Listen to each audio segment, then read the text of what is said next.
Anne, if you're there. I'm here. Oh, there you are. Yeah. Could you, you're welcome to share your screen Okay. and make your presentation. We're excited to have you. All right. So my name is Anne Vigdal, and today I will be telling you about what the Food Venture Center does in New York. Essentially, we ensure food safety in New York. That's what we do. I'm one of the extension associate, and I'm a processing authority with the Food Venture Center. So today, in my presentation, I will try to answer the following questions. Who are we? Why we do what we do? What is it that we do and how we do it, and how we support small food manufacturers. So as I mentioned earlier, our name is Cornell Food Venture Center. So we are part of Cornell University. So I am what you would call a non-teaching faculty. So I am part of the university. I'm a faculty there. We're located in Geneva, New York, on the Agritech campus. There is the fruit and vegetable pallet plant that is available for people to use. So let's say you have a recipe you want to try out, you can come to the Food Venture Center and say, hey, I'm making this apple cider.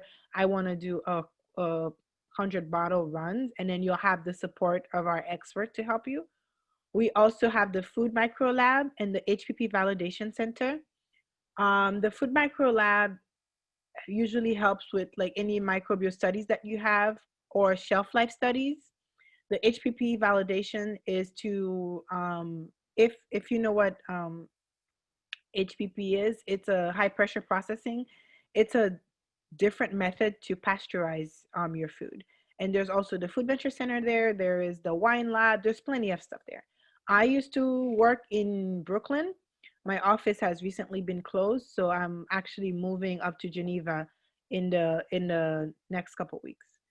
Who are we? We are a team of food safety professionals, and we help manufacturers with food safety and to be regulatory compliant. And a processing authority is a person and or an institution that has expert knowledge and adequate facility to make determination about the safety of food. So essentially, I can look at a product and look at their ingredients, and with a few parameters, and say, hey, if you cook it this way, it will be safe. You know.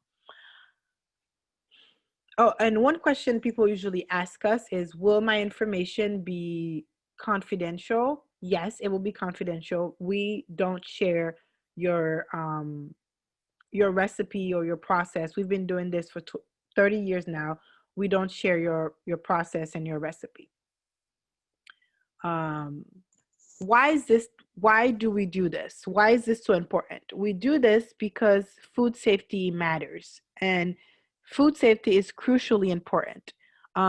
Personally, I think people don't think about food safety until it's too late, right?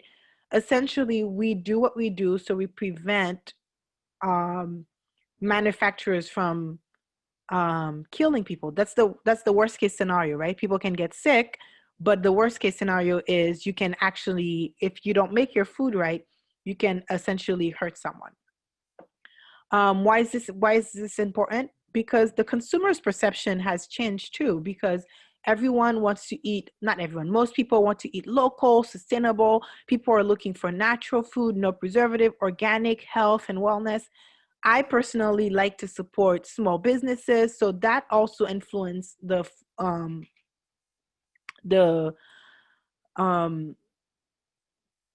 that also influenced my choice in purchasing food.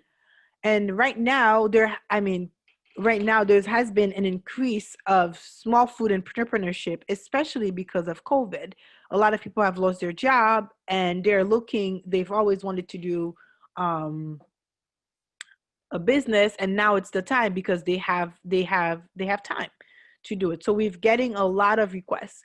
When I did this presentation at the time, I knew WeWork had launched a food lab.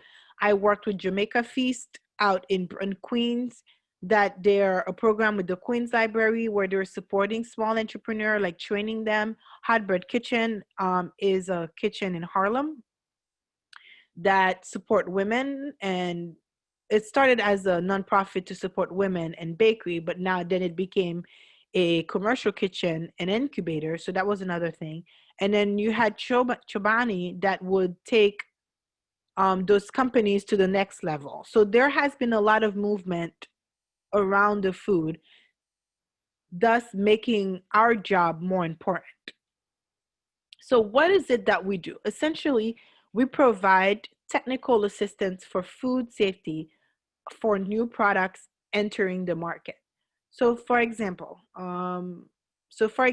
if you are making a new sauce and then you want it to be shelf stable, we would write a document called a scheduled process for you.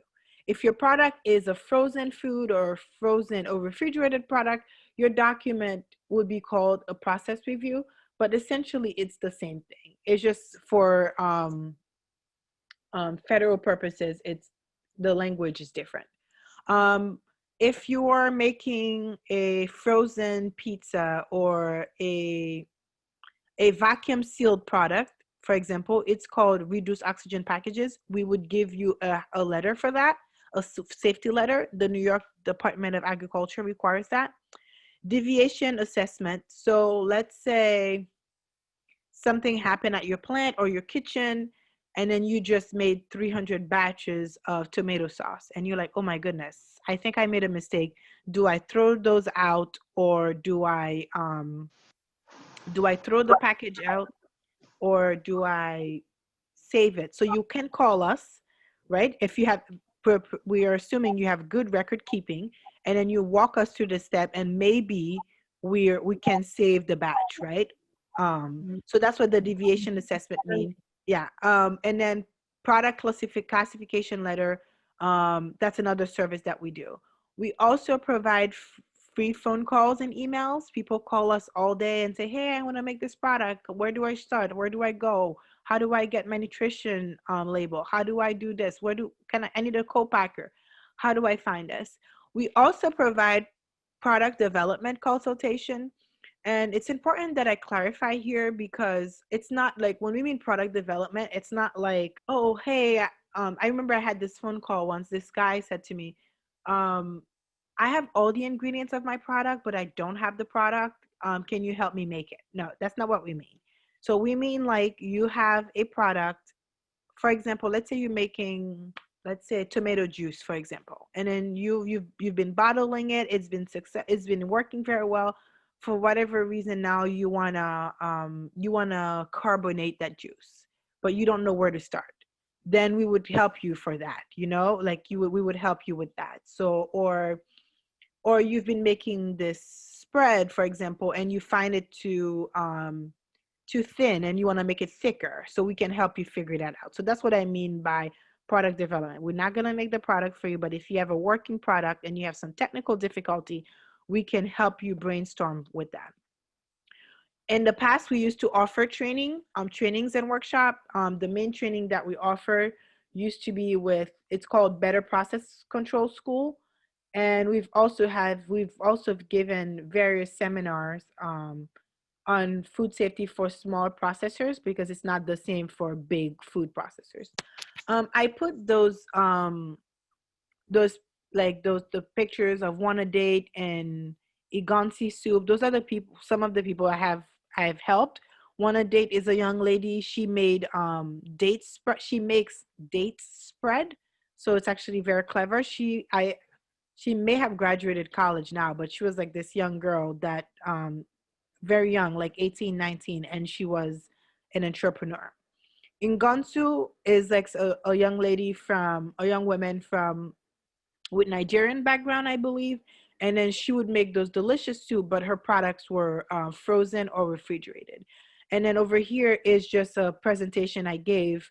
So this is to show you that we used to give training and workshop in person, and we're trying to figure out how to do that online yet, but it's taking us a little bit of time. Regulatory agencies that we usually work with primarily is the New York Department of Agriculture and Health. So if you're having a new product, right, if you have like a new on your product, you have to register it with the Department of Ag and Markets, or the Department of Health if you're making a restaurant, if you have a restaurant or a catering company.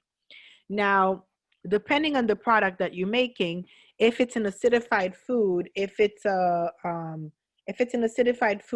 water activity controlled food, it needs to be registered with the FDA.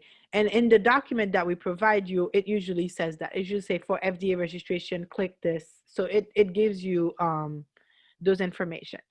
Now, if you're using meat, you have to deal with the USDA. And then if your product has more than 0.5% alcohol, you are dealing with the state liquor authority. And we get those a lot because I think that's something that's trendy, or maybe I didn't know about it. It's like a lot of people get they'll send us a jam, and then like they'll put half a liter of bourbon in it. So it's just like, oh, I mean, technically the alcohol will cook down, but we still need to test it to make sure it's 0.5 or below. If not, it's considered it's no longer a food. It's considered an alcoholic food. So you have to register it with the state liquor authority. And then, so what is it that we provide? So we provide something called like a scheduled process or process review. And this is how it basically looks like. So you would have the food, the name of the client, their company, the name of the client. Oh God, that's my boss. Her name, the date. And here are the important things. So you'll see a critical factor. And then it will say the maximum pH. pH means it's a metric to measure the unit. It's a metric to measure the acidity level in a product. So we would say the maximum pH is 3.9. The filling temperature is 185. It needs to at least 185 for 3 minutes. For example, sometimes it's 195, sometimes it's 165. It really depends on your product. And then right here, we would have the ingredients. Some people, we only have 1 ingredient, like because you're making apple cider, or some people have 300 ingredients. And like maybe 300 is exaggerating, but maybe 30 ingredients. So your ingredients would be listed here, and then their weight and the percent by weight. And here would be your recipe. So here we would add, here's the cooking temperature for at least 185. We would make sure to say, the pH needs to be 3.9, and then we'll give you a container size, refrigerate product after opening. Make sure you check it after you're done cooking. Make sure you open 1 bottle and check the pH again. And then at the end of the document, we would have like several notes that would say, hey, always use the same quality of ingredients to make sure that the pH is the same. Sometimes, if you don't use the same quality of tomatoes or the same quality of mango, that may change the pH of your pasta. You should always keep good records. This is very important. Keep good records in ink, or we say in permanent records. So whether you use a pen or a computer, it needs to be a permanent record. Any change that you make in your product, you should come back to us for it to be approved. So for example, if you're making, if you're baking tomato sauce and for whatever reason you said, oh, before I cook the tomatoes, I'm gonna ferment the tomatoes first instead of just boiling everything and let it simmer, you should come back to us. And then make sure you follow good GMPs, and then we explain what those symbols mean. And then any relevant information, sometimes we have something that says the shelf life is this, make sure your products stay refrigerated, or this product must be sold frozen. So anything that's relevant or specific to your product is written under here. And then lastly, I wanted to go over this product, just because this was like a success product, I guess. This is a couple that I met. They're from Brazil, actually, and they just launched their product this summer, And essentially, they're an interesting product because they've used all different services. They use the Food Venture Center, they use the pilot plant, they use the food microbiology, and then we help them launch their product. So, which I mean, we are pretty excited because their success means our success. It's very interesting because it's made out of green plantain, and they add different flavors to it, and then it's like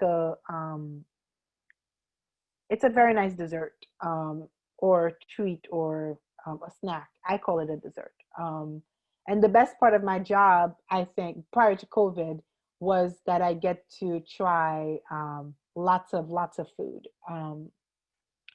So that's all I have for us today. I sped very quickly, but I welcome the questions. What's the email or phone number to get this process started?